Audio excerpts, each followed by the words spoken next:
You can't make a wrestler in 8 weeks. It makes sense in a real-world competition. The finish was damn impressive.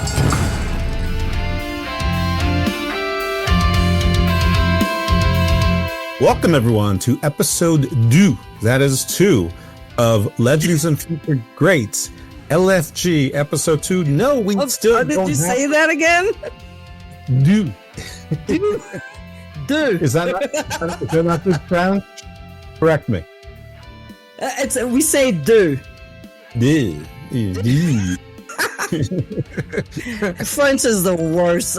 Trust me, I know. It's so hard to learn. Like, I don't blame people who just like they fuck it. All right, well, from now on, folks, I'm going to either double down on my terrible French or avoid French. I haven't decided yet. We don't even have a name for the show yet. So, guys, if you have a name and it's halfway decent, submit it. We've been brainstorming for a few days now. French something. We've got nothing. So, anyway, we're reviewing season 2 of LFG. We haven't decided whether we're going to go back and review season 1 also, and if so, how we're going to do it. But I think for the time being, I should probably say who I am. This is Jeff Lippman. You know me as Evil Dose or Dose Evil. Really doesn't matter. Both ways, it's just a mirror image. So as above, as below. And my co-host, the legend, the legendary LuFisto. How are you? I'm good. I'm trying to get through season 1, and so far I made it through 2 episodes. Hey, listen, I'm trying to rewatch Caprica, which was the prequel to Battlestar Galactica, and I've made it to 7. It's a little tedious, but I've made a commitment.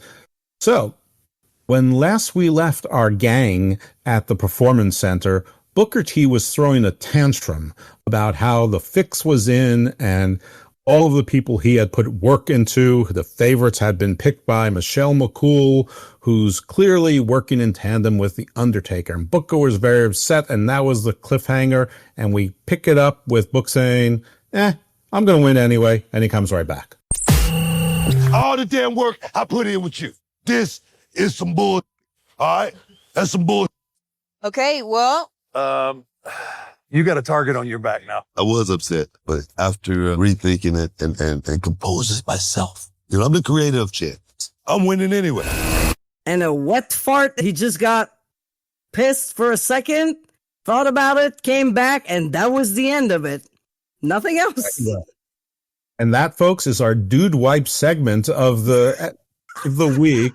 We are sponsored, and actually we're not sponsored, but we should be. That was a free plug, Dude Wipes, like crack. Exactly. You have wet farts, Dude Wipes can help you. That's right. This is a hit, folks. So Dude Wipes, you want to get here. So the show picks up with a rather rapid picking of the rest of the teams. And the first pick, so again, as we pointed out, Michelle McCool gets the pick first. She got 2 picks. And so the other 3 teams also get 2 picks. Bubba came in 3rd place. Booker came in 2nd. The Undertaker won. So that is the order: Bubba, Booker, Taker. 2 rounds, and then it'll be Michelle, Bubba, Booker, Taker. Wow, it sounds like this is a kid's song that I should be singing. So, surprise, surprise, who was Bubba Ray Dudley's first pick? It was Zena Sterling. But could not believe it. As he says, his meal ticket. So, Booker T, is Tantrum over? That is cool collected. Who do you pick? Lewis. That's right. Harlem Lewis. Yeah, new guy, which we saw from last week. Absolutely. And those of you who have been following along with Evolve know that me and White Chocolate have been sort of singing his praises since the early days of Evolve and sort of wondering what had happened to him after he sort of lost a feud with Keanu Carver. So you want to check out those episodes on the Wrestling Soup and Friendos feed. Now, The Undertaker, his ploy worked.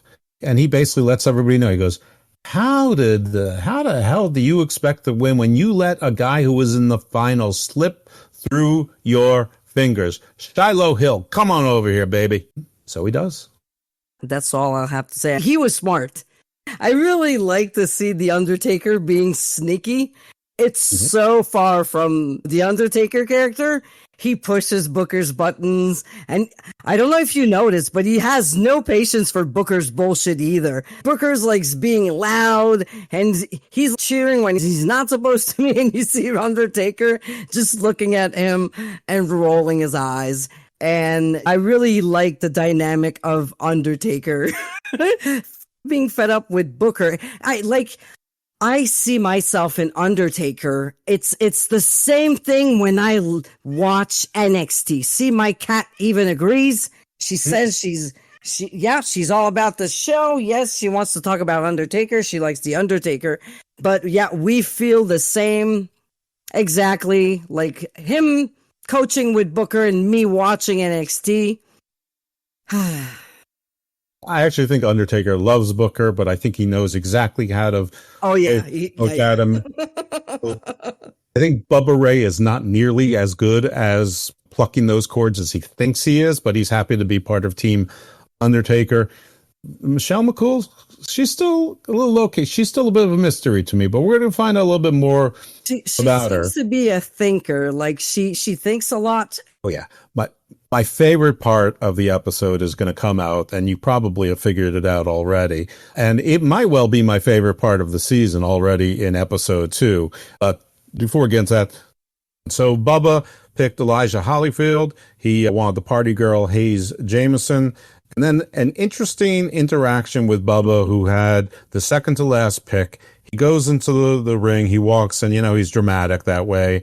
And it's down to he has to pick a dude. So it's down to Drake Morreau, who was on his team last year, and BJ Ray, who was also on his team last year. There's a lot of drama between him and BJ Ray, and at some point, he made BJ Ray and Drake Morreau have a match with each other.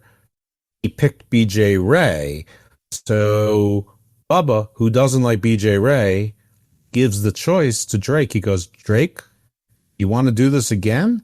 And Drake goes, "Honestly, nope. You made a choice, and you should stick by that choice. Take BJ." So, Lou, that was like the only real drama, aside from the tantrum last week. I really like the fact that he had the balls to say no. It's like, you didn't pick me the last time. So somehow, like, I wasn't your choice. It wasn't working out. I really would love to work with The Undertaker this time, work with someone else. And you can see in Bubba's eyes, like, I would say respect. It's like, yeah, okay, no problem. Okay, BJ, let's do this. And BJ, from what I've seen before of him, like I said, I've seen him in the other TV reality with all the NIL stars that would have in tryouts. I feel he did listen more to Bubba's input and maybe had a more open mind about, it didn't work for me last time. I didn't make it to the finals. What do I have to do? Well, maybe you need to listen to your coach. So we'll see how it goes and how long it'll last in the upcoming weeks. But yeah, I really like Drake's attitude on that. So yeah, good. He's a big man too. So I mean, Undertaker, great choice of a coach. Absolutely. So Booker went with Chris Island. I seem pretty stoked about that. Chris is someone that we talked about last week, and I'm sure he'll come up. He then picks Serena. I'm sorry, I don't remember her last name. Lippman. Okay. And he also picked Tatiana, and that's the composition of Booker's team. We then go to The Undertaker, who picked Dani Sekelsky. He keeps getting, like, some of the, people are just falling to him. And then somehow Bailey Humphrey is still on the board, and Undertaker picks Bailey Humphrey, the big woman, the monster. Even Booker says monster. And as we already talked about, Undertaker also gets Drake Morreau, who is a tall man. He's a big man. He just doesn't present that big on TV to me, but whatever. He's a big man. And if anyone can make him feel bigger and present bigger, it's going to be The Undertaker. Michelle McCool. Her first pick is Trill London.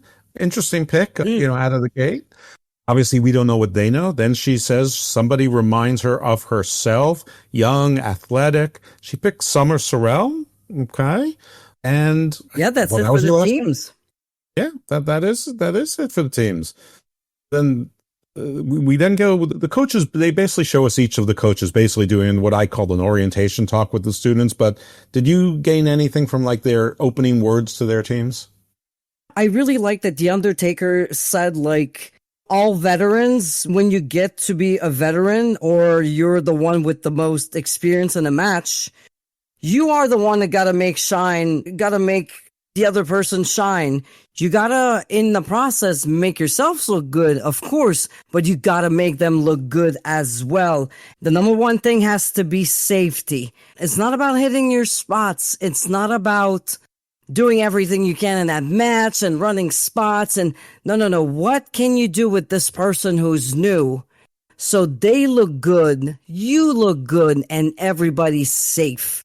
I think that's the key to having a good match with a person that's has less experience or that's like very new in the business. That way you're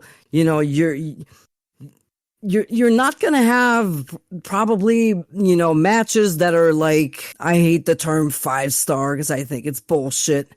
But that type of match where you're not going to get like Cody Rhodes and versus Randy Orton, let's say. But you're going to get something good, consistent, something that makes sense, and where everybody's happy and not completely beat up that they can't get up the next day. So I really like that The Undertaker mentioned that. And also Bubba mentioned that, when you have to work with a bigger opponent, you have to use agility and speed. It doesn't matter what size you are. It's how you work a match with what you have. So a smaller person can work with a much bigger person, and it can make sense, but you have to be smart about it.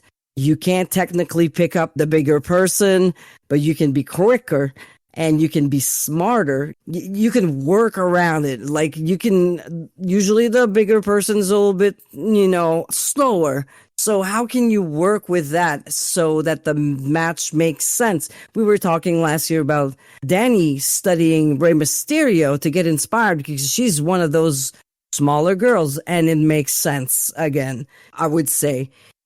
One thing I really liked was Booker T going with the guys and girls and doing the lockup. You don't know how important a good lockup is. Somebody who's been in the business really long can tell if you know how to work just on your lockup. The amount of lockups I will see that are wrong, it's crazy. And it's the first thing that should look like flawless. And I really like that he was explaining what was a good lockup and why and all of this. So yeah, kids, you're going to wrestling school, make sure your lockup is on point. I remember I trained with D'Lo Brown, and when someone could not lock up, he would say, get out of my ring, get out of my ring. So I was really proud when he said, oh, that's good. I was like, phew, I didn't want to get kicked out. That was bad. And yeah, the only last thing I wrote about this bit of the intro after the intro of the show after the draft, I would say was like, Undertaker is not impressed by Booker T's comments. Yeah, I should finish up with saying who was on Michelle McCool's team, because we talked about that last week. So P. Nasty and Anthony Luke are the other, if you didn't listen to last week's show. I found their approaches interesting, and I wonder if this is going to show their approach during the course of the season. As you point out, Booker T was right there in the face doing the tie-ups. He was correcting Harlem Lewis right there. He's like, no, your hands are on the wrong place. Put your elbow on my chest. That's how you do it. That's how you go. They should see my face. Right there, right from get, he's doing coaching, getting in there, getting excited. But Booker's now happy. Booker is happy. Harlem's his sleeper. He keeps saying that he's a sleeper. I don't know how how you think someone's a sleeper if you keep telling everyone he's a sleeper. Michelle McCool was sort of nurturing with them. She's sort of like, getting to know them a little bit. It was sort of mellow. It's like, how y'all doing? What do what do you want to do? Oh, this is your first match. You've been here a month.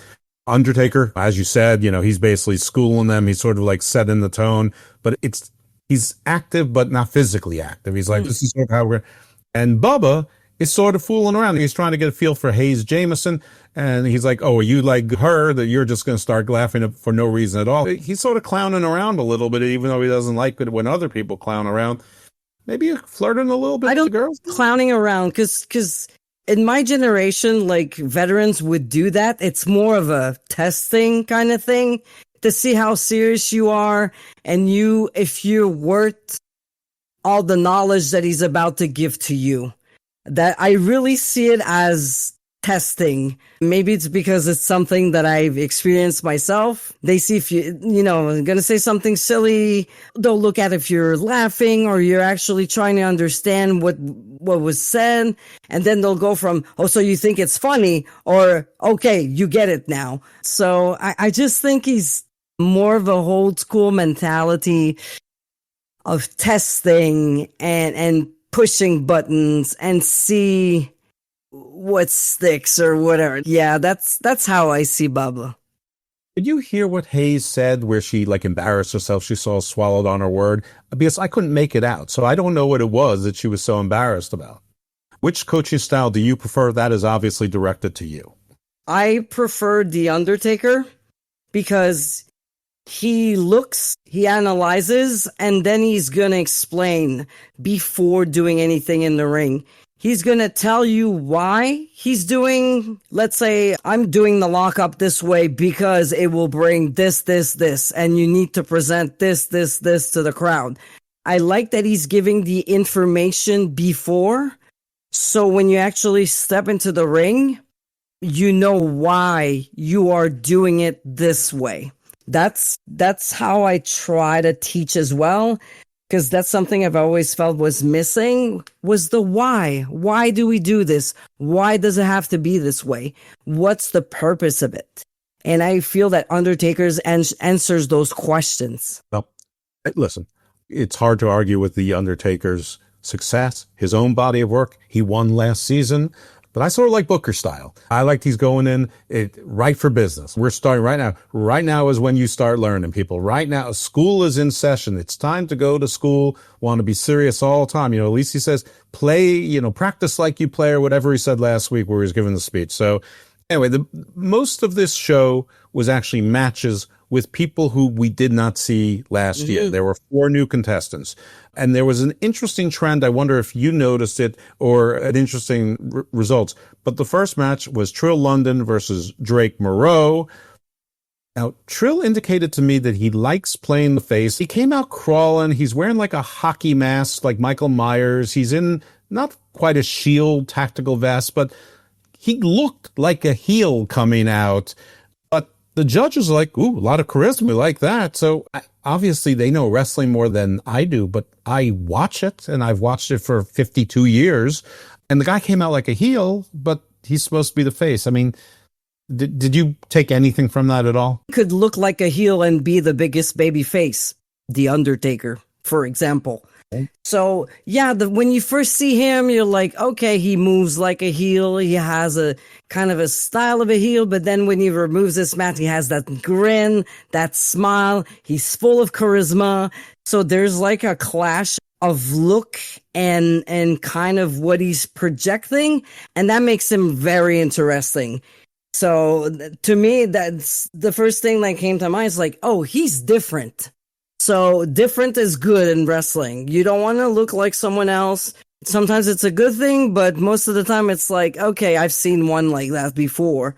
But him, yeah, I just thought his charisma was so, and his presence out there. Small guy, but very athletic, very intense, fast, and lots of fire. And fire is the most important thing when it comes to a baby face. You need fire, you need intensity, you never give up, you always try. And I saw all of these points in Trill London. Yeah. All right. So we'll get back to the match in a sec, but Drake comes out, and Drake Morreau, I mean, last week I talked about how, and I said he doesn't present big. I'm a little bit surprised he's back. It's nothing like, I think he's probably a great guy. It seems like he's a lot of fun off camera. In his real life, everyone seemed to like him, but he's the heel in this. And he comes out with happy music, with his Mardi Gras shirt. He's got his beads on. He's throwing them to the crowd. Now, he botched the throw, but that wasn't on purpose. It was on. That's to save his life. If he did that on purpose, that's a heel move, but he didn't. but then he carries like this, I don't know, it's like a crochet stick, not a crochet, like a field hockey stick or something it's bedazzled up, and he looks like he's going to attack Trill with it. He doesn't. It was a feint. Then he hits him with the big boot. So he's coming out as an aggressive, dirty heel. Trill, he's a high flyer. He's bouncy. You know, it's like lucha libre style, Javon Evans-esque. Not nearly as good as Javon Evans with that style. All the coaches, or judges in this case, said that Trill had good instincts and timing. And as soon as they said that, Trill comes back in from the outside of the ring, attempts to do a springboard off the ropes, and slips and falls right on his face.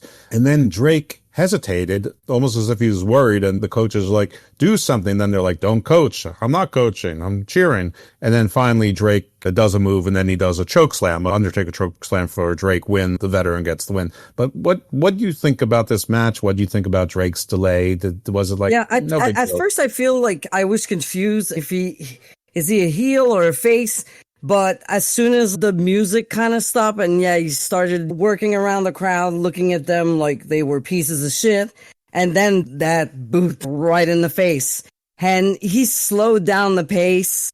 I mean, there was a little shine before from Trill, but then he slowed down the pace. I really like the fact that he cut a dive. We rarely see that. Like all the time, Babyface does his shine, goes for a big dive, gets it, and then gets cut off for the heat.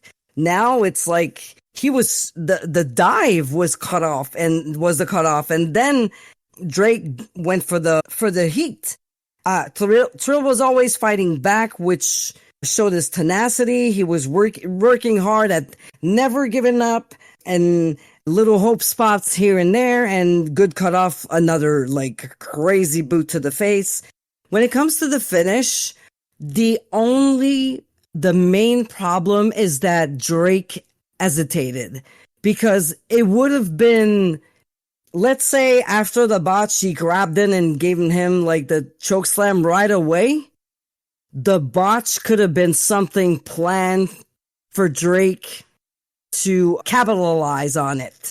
Because once in a while, they're going to do like fake botches to go somewhere else, like, or, oh my God, my knee, and then the heel comes in, hits the knee, and then they work the knee. So the hesitation is what kind of gave it away. But when there's a botch, don't wait. You keep going right away.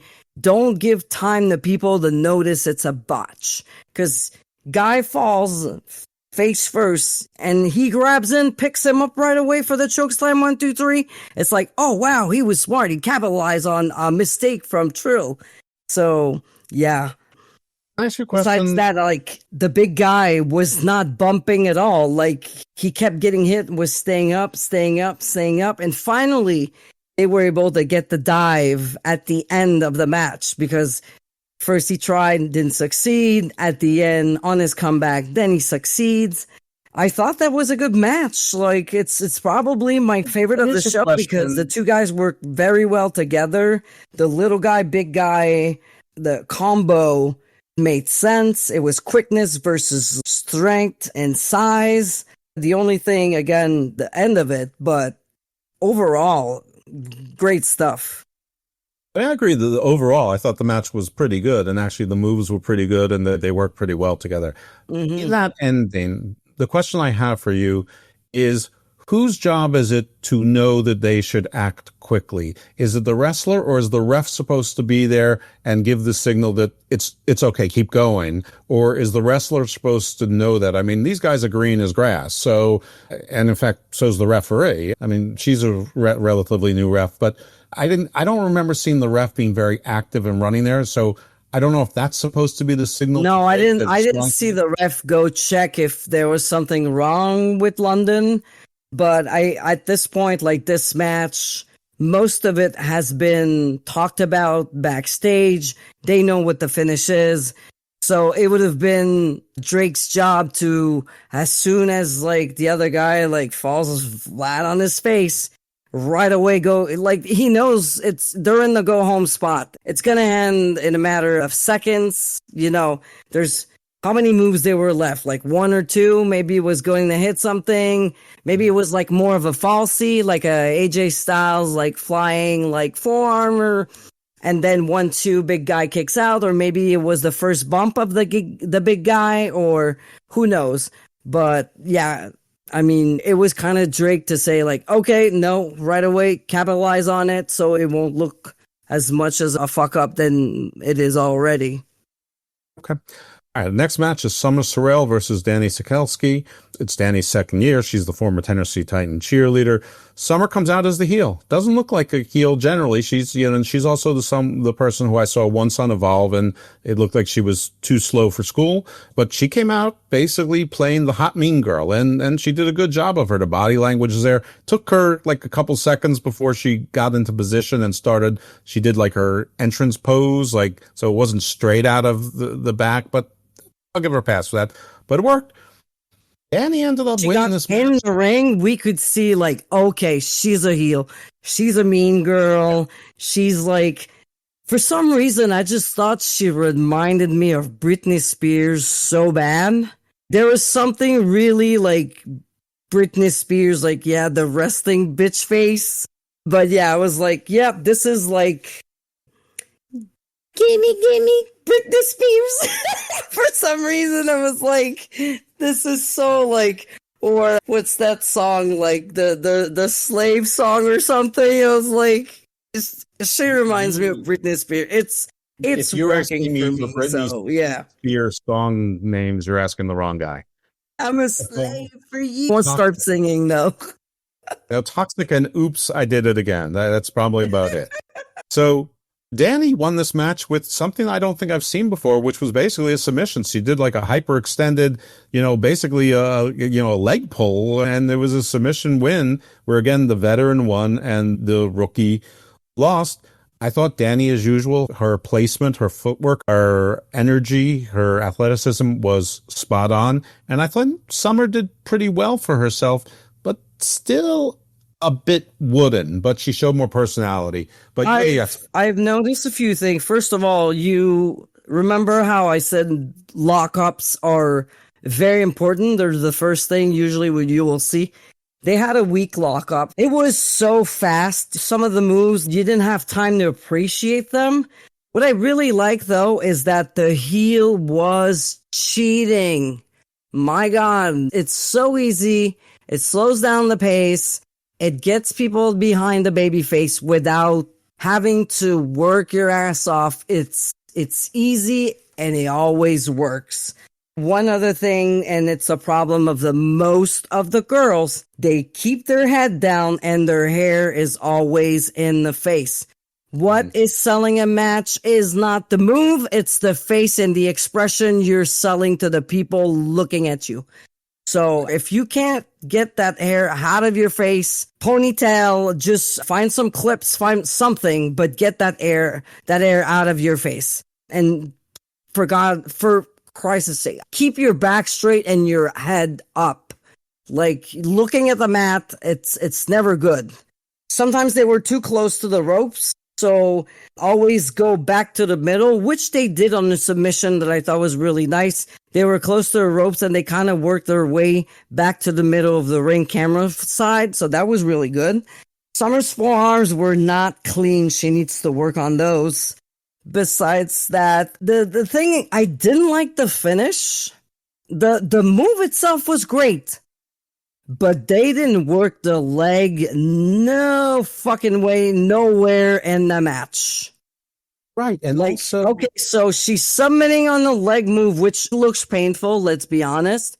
It did. But you didn't work the leg at all to kind of go there? So to me, it's like, yeah. But one, she's a little person. I mean, she's like 85 pounds. And to do a submission seems straight. And she was the face in this match to do a submission. Mm-hmm. So I don't know who booked the match. I don't know whose idea it was. Maybe she didn't have a choice. But if it was her choice, it was a strange choice all around. It's sort of like a power move, a power submission. And I don't think a face should be doing a submission, period, against the mean girl. Like you said, she should be fighting underneath. Now, Summer is not a big girl either. She might be 102 pounds. But Still, it probably should have been like a body, a splash or something. I don't know. I just thought that the finish didn't fit the character or the match. There's always a way to work a match where it makes sense. Let's say the whole match, like Dani's known for flying, for quickness. Let's say the whole match, Summer is bringing her down. She's trying to go up the ropes, but she's too beat up. She can't do it. So she needs to find other ways to stop her opponent. Then she starts working on her legs.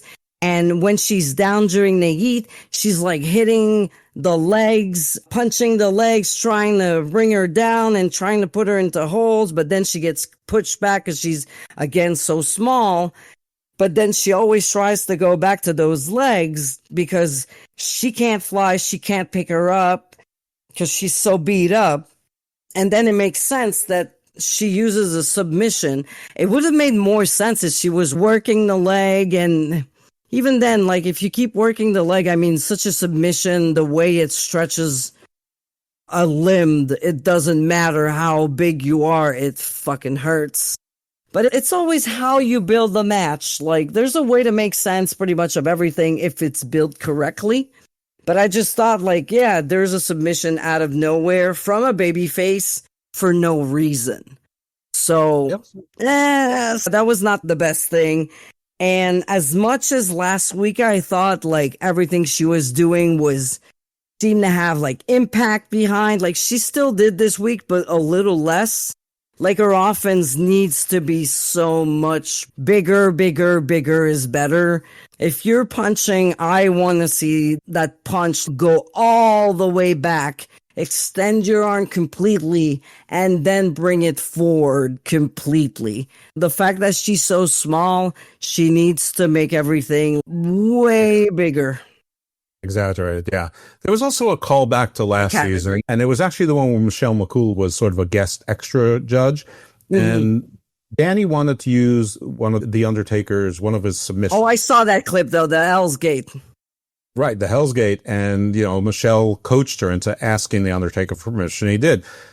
Now, you saw it, they went to callback. So if she's going to use a submission, even in space, doesn't it make sense if she's on Team Undertaker that she use the Hell's Gate?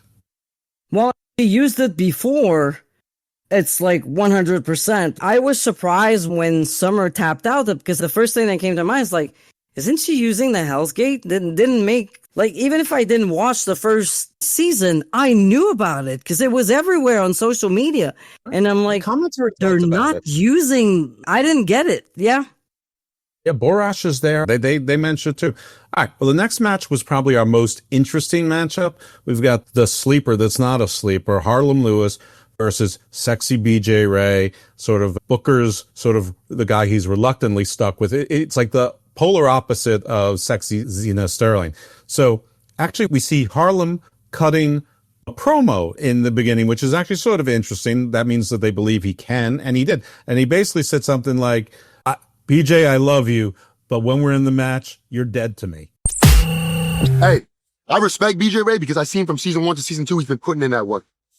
But I don't care if it's BJ Ray. I don't care if it's Obafemi. I don't care if it's Roman Reigns. I'm going to show Booker exactly why he drafted me number 1. And that's because I'm going to go get that point every single week.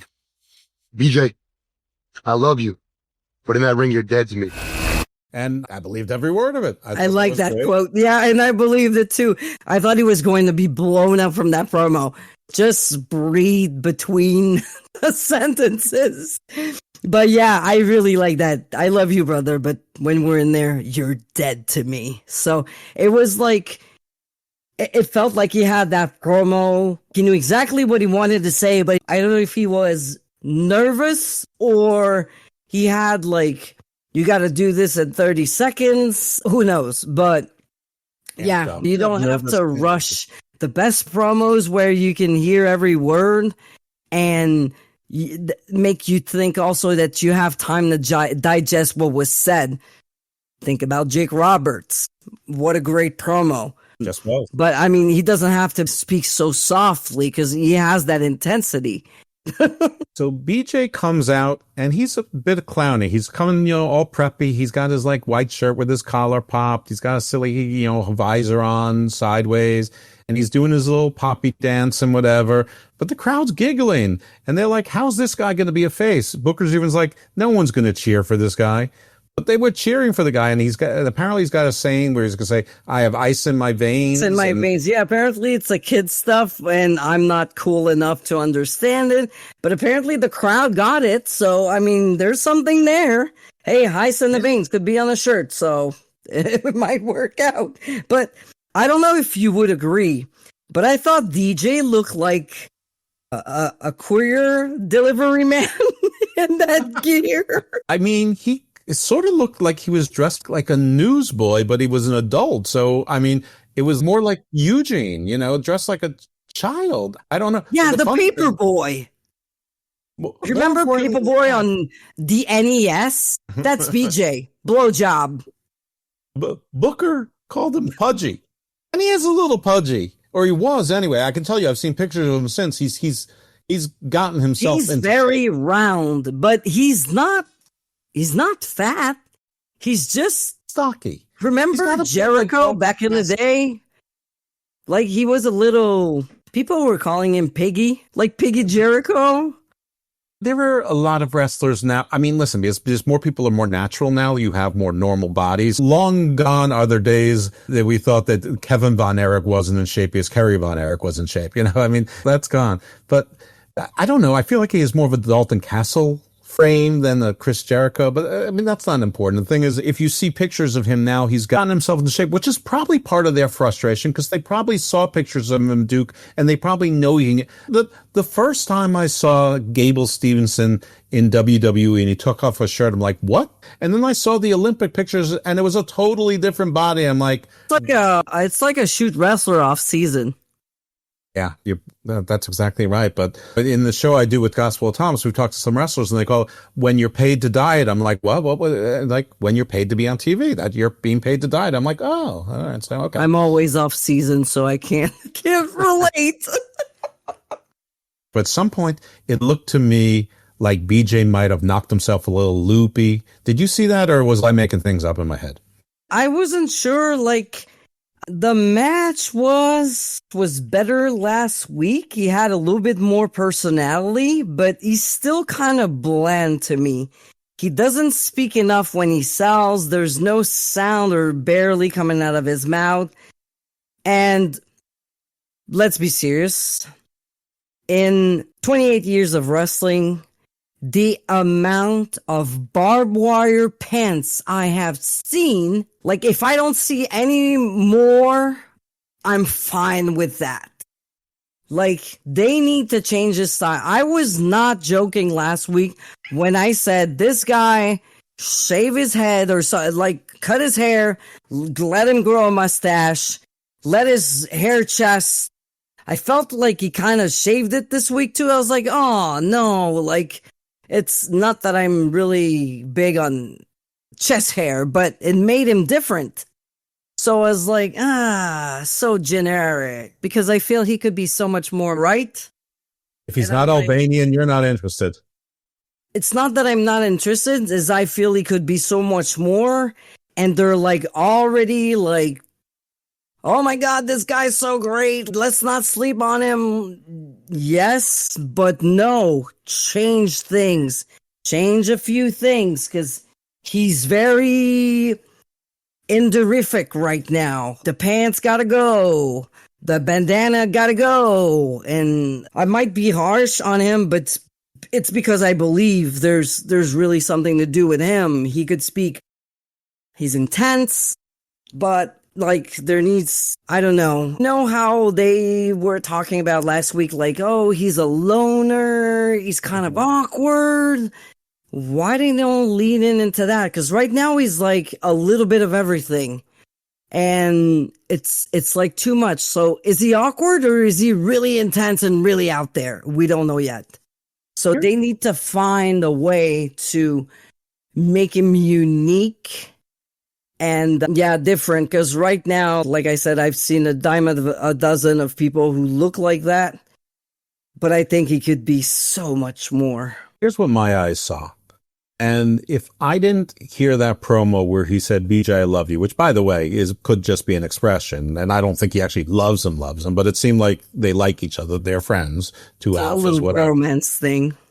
Maybe. But if I didn't hear that, I would have thought that he was actually trying to kill him, which is good. But it also seemed like BJ's moves were so awkward and he was so off balance that he was trying to fight back the only way he knows how, which is by, Greco-Roman, college style amateur wrestling. And it just wasn't working because he was being overpowered. And it just felt a little sloppy and rushed to me. Like these two didn't work well together and BJ was losing it. They need to find a specific character that's going to work for BJ. Because right now, he's a shooter wearing, like, paperboy pants, and I feel like he's all over the place. And one thing that really bothered me is, like, he would do those big moves on his opponent, but he was not covering. You got to cover the guy. Like, the point is to win, right? So you got to make him submit or get the 1, 2, 3 on it. If you do all these moves, but you don't cover, what's the point? I felt like the kind of psychology there was definitely missing when it comes to BJ. Almost none. I mean, change that name for Christ's sake. So Harlem does a jackhammer, which they were calling the boom slang before, so they're changing it back to the jackhammer for reasons I don't know. Maybe it's all because of the Goldberg thing for the win. So Harlem Lewis and all the coaches are saying BJ took a step forward. I didn't see him take much of a step forward. He's still the same guy to me. He got the crowd to say ice in my veins. Okay, that's cool, but and they laughed, but I don't think he did anything impressive in the ring.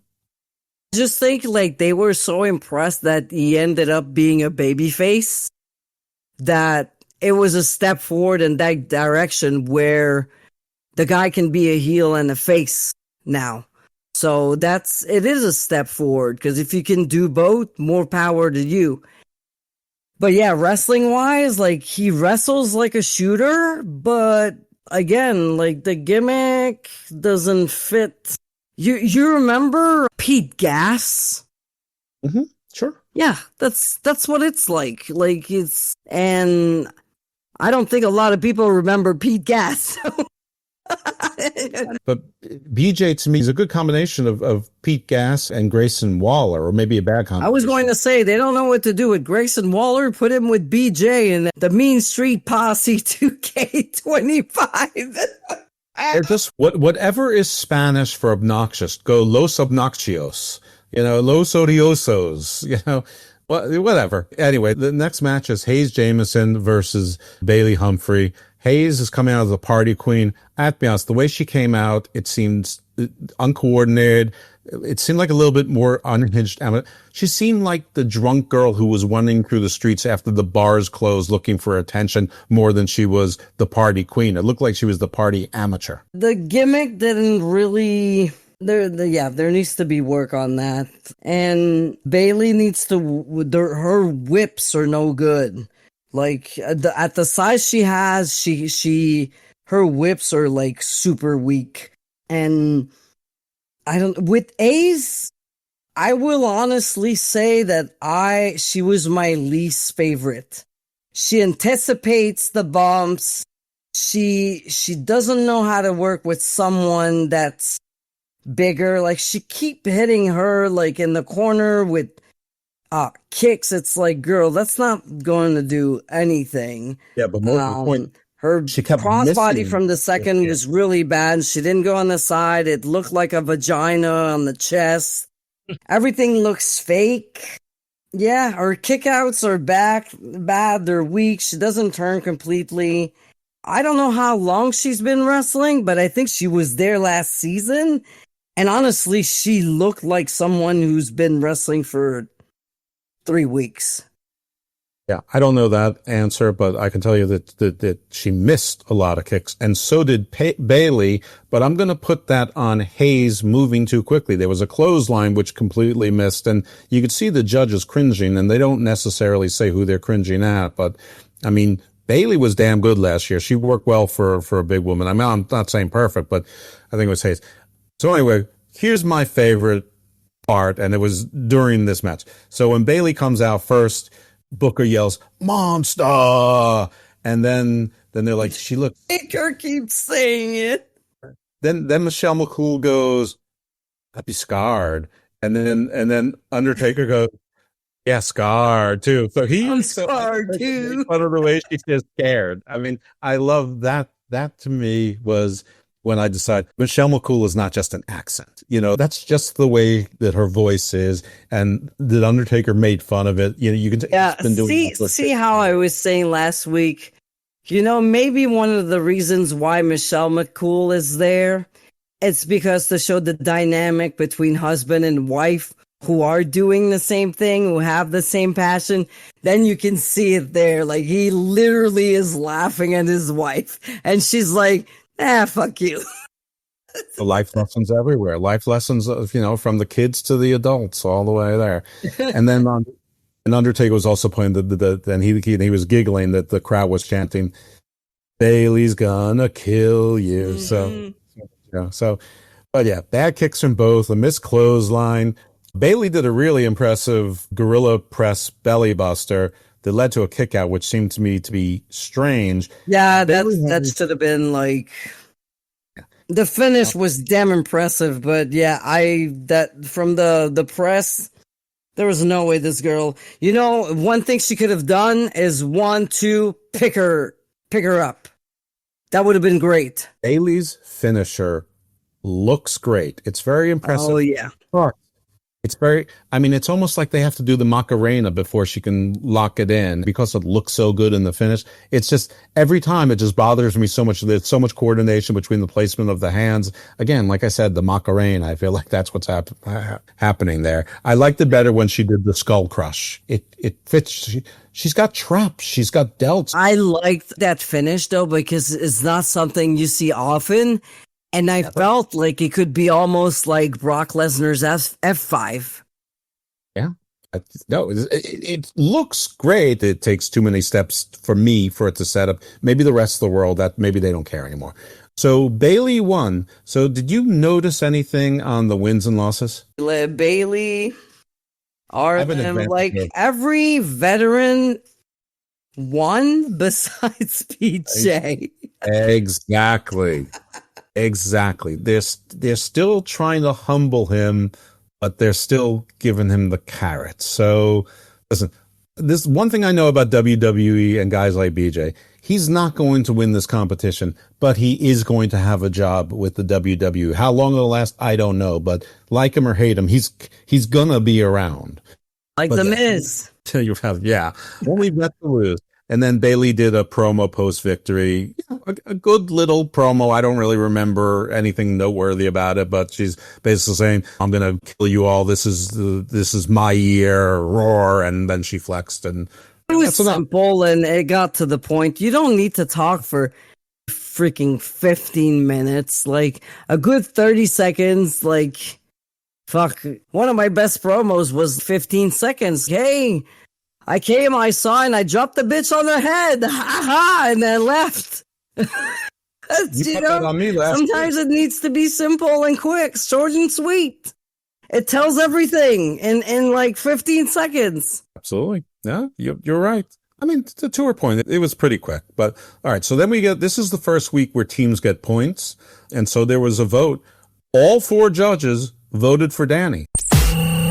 Bubba Ray. Doesn't really matter who I vote for, does it? No, right, Dani? You already won. Still would like to hear what you have to say. Here's what I have to say. You get the point from me. That's 4 votes in confidence of you. The one thing I don't think you have in yourself yet. Don't make fools out of us. A unanimous vote. The standout female today, Dani Sekelsky. So so she's on Team Undertaker, so his team gets 1 point. The beat goes on. I agree. I thought Dani was all around. Same. It was also my choice. Besides the little things that I thought were maybe better last week, she was still the standout when it comes to the women. Bubba Ray, who's got to say something to everybody, says, "You're going to get my point, but I hope this gives you the one thing I don't think that you have, which is confidence, which I don't know if I really feel. I mean, she was a cheerleader in the NFL, but whatever. I mean, it's Bubba's opinion, but she still have doubts. You can see it. Okay. All right. Well, I think she seems pretty confident. You see what Bubba sees. I think that this was like a Mickey James telling Xena she was dressing too sexy last year when she wasn't dressing very sexy. I think this is one of these forced drama kind of things, but we'll see. We'll watch. So then the males. I think Bubba's testing. I think you're right.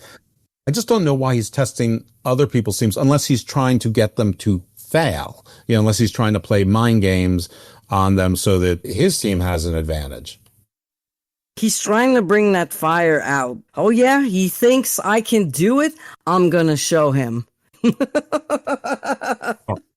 Well, then it's the men's turn, and this was a little bit more divided. So Bubba voted for his guy, BJ Ray. I mean, I don't know pretty much all voted for their guys. Baker voted for Drake. Yeah, like you said. Michelle voted, though, for Harlem. And Booker's like, whoa, I thought this was going to be a husband and a wife, one team, but it seems like maybe this is a fair competition after all. And he also voted for his guy, Harlem. And despite the criticism that you leveled, and mine was less so, I also would have picked Harlem as far as the guys are concerned. Though I could see myself to Drake, I couldn't have seen myself to EJ or Trill. It's funny because my pick was someone nobody picked, Trill London. Even I thought as a babyface, he stood out. Everything he did made sense. Yes, there was that fuck up, and maybe that's why nobody voted for him. But I thought he had the charisma, he had the presence, he had the fire, and he was fighting back on everything. He never died on anything Drake was doing, even if he was bigger. He was showing he really wanted this, and he wanted to succeed, and he was not giving up. And I was like, how can they miss all that? Unless it's so edited, then the match that looked good really sucked. I was like, I don't know. It was like, for me, he had my vote. I don't care about everybody fucks up, but you can't really teach, or it takes a lot of time for a babyface to get the fighting back, the never give up, the doing the right hope spots, getting cut off and selling it, and sound. And because there's a sound from the bum, but there should be a sound from your suffering as well. I always say, if you can't see it, let's say you're sitting in the back, can't see it, you gotta hear it. So I was like, man, I don't know. Again, maybe the editing or something, but I was like, this guy, for me, stood out that episode. Well, so 1 point to Booker in a 2-to-1-to-1 versus the straight flush for Team Taker. But the old rivals, once again, splitting points. 1 point Taker, 1 point Booker. I just want to do a little social media report because being a professional and with WWE and wanting them to control things. But Dani is still very active and very kind on social. She'll like your comments, whatever. All of the rest of them pretty much ignore you. They don't hit likes. They don't, nothing. Dani does. She sort of stands out, which is going to get some favor with me. And I know that they're all listening to the show. I mean, obviously. And if they're not, they should be. If you don't want to talk to everyone, it's fine. But talk to LuFisto at least, and then she'll pass along the message to me. But you can talk to me. I don't know if it's still this way, but there was a time where wrestlers were not in charge of their social media. They had people running their socials. So I don't know how much, is it still a thing, or since McMahon is gone, they have more power? That I don't know. So, yeah. Maybe Dani's still in charge of her stuff and the others are not, or keeping up with social media. I mean, it's not easy all the time. I don't think I have half of the following these people might have, but I can't keep up. Life gets in the way. You got some of them got families, you got their training, they go to the performance center, the show, the episodes, and there might be some things they can't talk about. As of yesterday, Harlem Lewis had about 1,800 followers. I'm sure the girls, in bikinis get more. I'm sure the people who are in season 1 have a lot more than the newbies. I'm sure they're going to be picking them up much more quickly. Sure. But they should all listen to the show. They can talk to you. Listen, you're an insider. They can talk to LuFisto. They should all be on the show. If the contestants aren't allowed to be there, the judge sure can. You tell me the Undertaker can't spend some time with us, or Booker, or Michelle, or past judge emeritus. I shit my pants. James. Well, see, not just dude wipes, folks. That's 2 free ads. Not just dude wipes, everyone. But we would love to get some of your insights on Evolve also. Toilet paper. We take sponsorship. That's right. Dude. Yeah, I need lady wipes. Right, and in French, that's deux at wipes. So exactly. So we brought it all full circle. All right. So listen, we did this recording much more proximate to the show actually airing last week. I was away, being a wrestling insider at MLW and all sorts of fantastic things. Superstar. Yes, a superstar with my VIP pass and my media bracelet, which, I wrote the very insightful article. Me. Well, listen, stick with me, LuFisto. Things will happen for you, kid. God, yeah, people. All right. That's right. The Dose rub, which is now the Gospel of Thomas rub, is undefeated. I mean, in fact, did you see MLW has announcements today and, all sorts of things, NWA got a TV deal. I mean, so many things. Tiffany Nueves, 2 titles. I mean, come on. It's undeniable. When there's good stuff happening in wrestling, like the whole industry is benefiting from it. So I'm all for it. Big Trouble Ben Bishop, also unbookable, now getting booked left and right. I mean, it's the Dose rub. Come on. All right. Absolutely no free drinks involved, Mr. Producer. Definitely no free drinks there, but I didn't want to drink anyway, to be honest. I didn't need a drink. First of all, if you went outside, the entire block smelled like just tons, and it was like a dispensary. The whole place smelled, the whole outside smelled like marijuana. The inside, the air was clean. All right. LuFisto. Sounds like an Ozzy concert. Yeah, pretty much. Yeah, I was at an Ozzy concert in Atlantic City, and yes, that was scary. LuFisto, if you want to be found and followed, or if there's something to be supported, tell the folks where to find you. You can find me on Instagram, LuFisto Pro Wrestling and Arts, at LuFisto on X, formerly Twitter, Facebook.com/LuFisto on Facebook. That's pretty much where I'm at. I try to answer everybody, so feel free to send in your comments, your ideas, or if you have a stupid name for the show, that would be awesome. French or English? No, English. And yeah, that's about it. Follow me also via the Women's Wrestling Syndicate. That's my promotion. I'm almost done editing our last show that happened on June 22nd. So check out our YouTube at Women's Wrestling Syndicate. And free matches, all kinds of good stuff there. So subscribe and join us. Speaking about subscribing, subscribe to Wrestling Soup. Go to the YouTube. They just passed 10,000. Let's get to 20,000. Everyone, all of those impressions, go to their YouTube and subscribe to Wrestling Soup. You can go to WrestlingSoup.com. While you're there, you can also maybe subscribe to my show, Garden of Thought, and you get 2 to 3 shows a week. I'm not going to take time telling you about the different ones. Tune in and you'll see.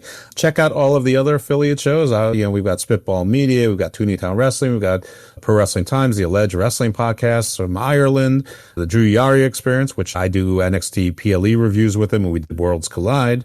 I'm sorry if I'm missing. There's of course, the Don Reynolds White Chocolate Show, the RC SmackDown review, Raw review, and so much more from the Soup. Absolutely, Frank and Gus. And of course, there is Evolve on the Wrestling Soup and Friendos. And there's also sort of I'll call it a thought variety show, which is similar to Garden of Thought, but it's me, White Chocolate. Last time was Dr. Brian Wright. We talked about sovereign citizens. And we're going to try to continue to do stuff like that, but mostly from you guys, the Discord members. So join the Wrestling Soup Discord and you can have input on what we talk about, and maybe you'll be the guest. Maybe you'll be the conversation leader. That's at least what I'm hoping for with that. Anyway, we've talked a long time for our hour-long show. LuFisto, thank you so much for your insight. Thank you for doing this. I'm still tickled pink that you're doing this with me. All right. Everybody, thanks for listening. Tune in, subscribe, contribute to Patreon. Stay with and we'll see you next week for Let's Fucking Go number 3, season 2. Damn right. Dude Wipes, call us.